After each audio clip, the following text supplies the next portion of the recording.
their winner, Robbie Earle, Tim Howard. And Rob, is that the sign of champions right there? It very well could be, and if we're looking back in May and talking about games, and, you know, there'll be days when we talk about the brilliant football, that was about digging in and getting it done. We've said with Arsenal from the start of the season, they don't seem to have the 20-goal striker that other teams, like a Man City with Haaland, but they've got set pieces. 11 of their 29 goals have come through set pieces now, and the first goal from Saka was important. And I'm going to stay with Bukayo Saka today because he's a 24-year-old veteran, this young man. He was vice-captain. He was the one player who looked like he would get on the ball and wanted to take people on. He puts a delivery in twice for the corner and the second own goal that ends up being the winner. And he's a little diamond who's come through the academy who, when two of his teammates looked a little bit nervy, he continued to carry the fight. And I know they're trying to get him on a long-term contract. I thought he was outstanding again, just in his ability to try and make sure Arsenal got something from the game. Tim, of course, Mikel Arteta will be delighted with the result. How do you think he'll feel about how it all went down? Okay in the end, because I just don't know if you can, to your point about champions, I don't know if you can win a title and have, like, every game go your way. You just can't. And I think it's in moments like today where they weren't at their best. You're going to have so many more. If they go on to win a title, they're going to have so many really good games, so many really good performances. And if in the moments that you don't play well, you can dig something out, then I think you have to be proud of your team and not be on top of them too much. And just say one thing as well. At times, I've been a bit critical of Mikel Arteta because I always think he wants to win this title, but he wants to win it beautifully. He wants to win it playing really nice football and us all say the nice things about him.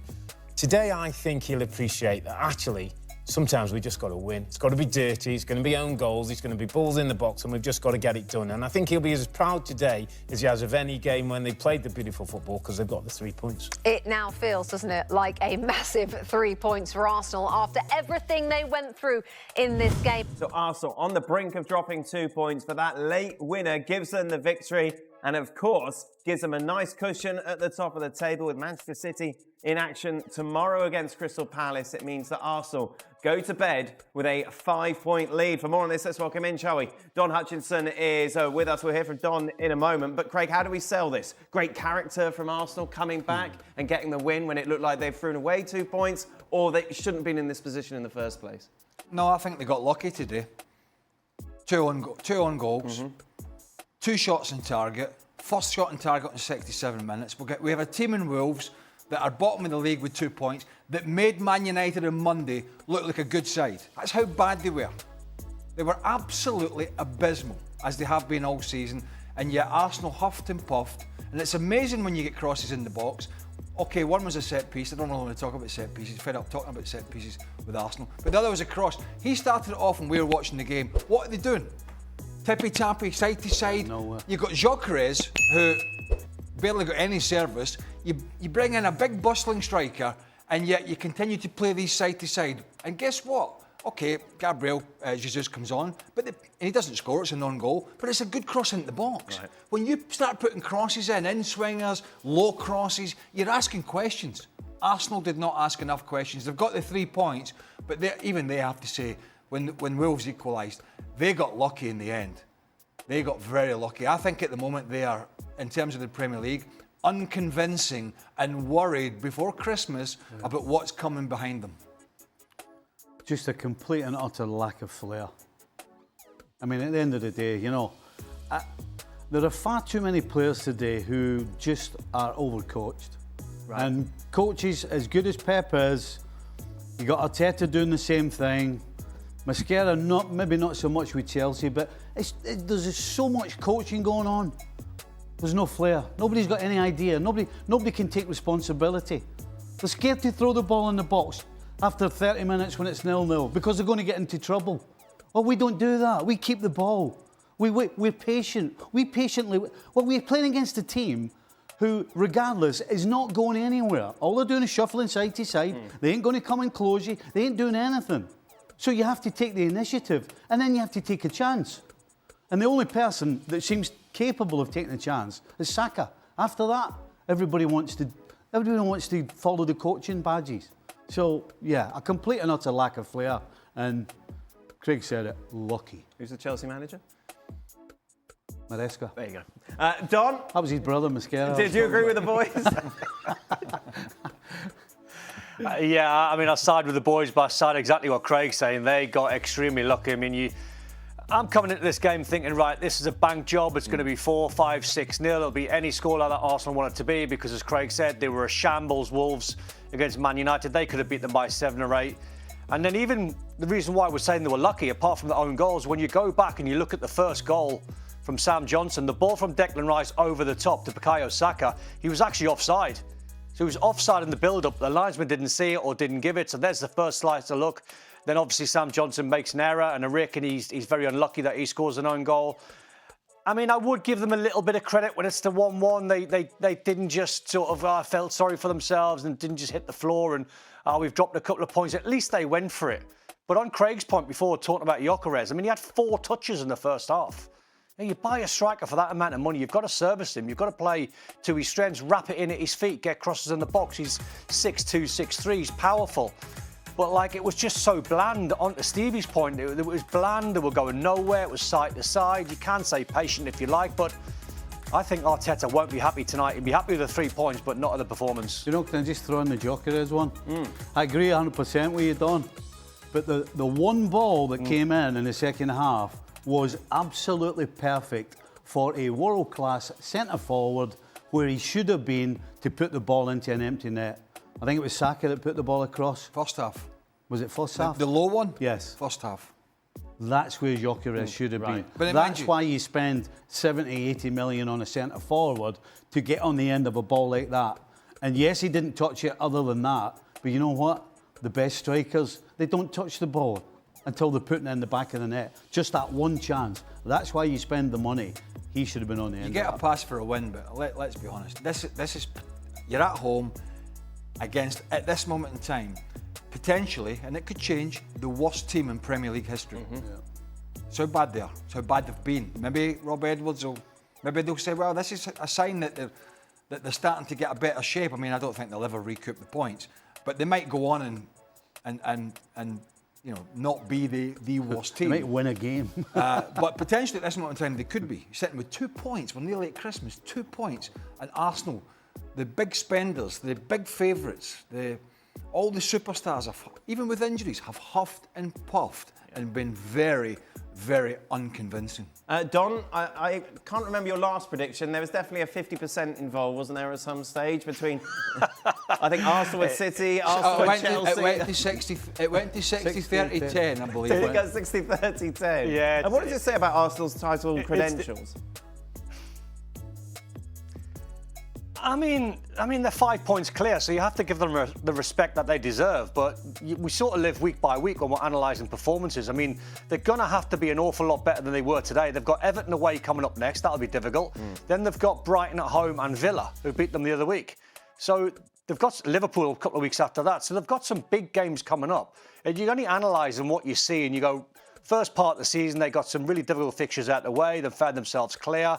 They lost against Villa for the first time in about 18 games in total. City have just been grinding away. They've not been convincing with a 3-2 win against Leeds and the 5-4 against Fulham and a 3-0 against Sunderland. So they're grinding away, got it back to 2 points. So when you look at them, you think, like, if you haven't got the flair, which they have, but I mean, they're not playing with flair, they're 5 points clear still. So my predictions have been 50-50 for large parts. Then it went to 60-40 Arsenal, all the way back to 50-50. Because City, I would imagine, with a few Crystal Palace injuries tomorrow, some big players injured, I'd imagine City go there and win and get it back to 2 points. Then it's all to play for, as I said, with the fixtures that Arsenal have got coming up.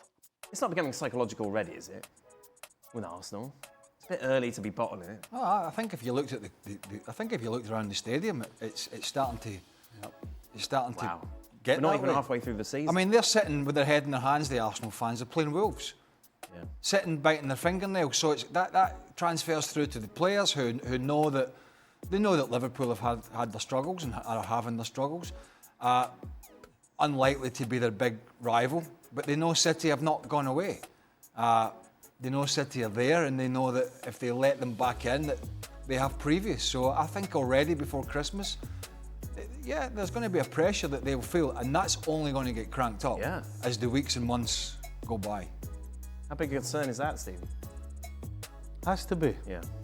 Has to be. They've gone from, in the space of what, 2 weeks, 10 days, dropping so many points. They've gone from this is theirs to lose to, I think we're calling this a little bit early.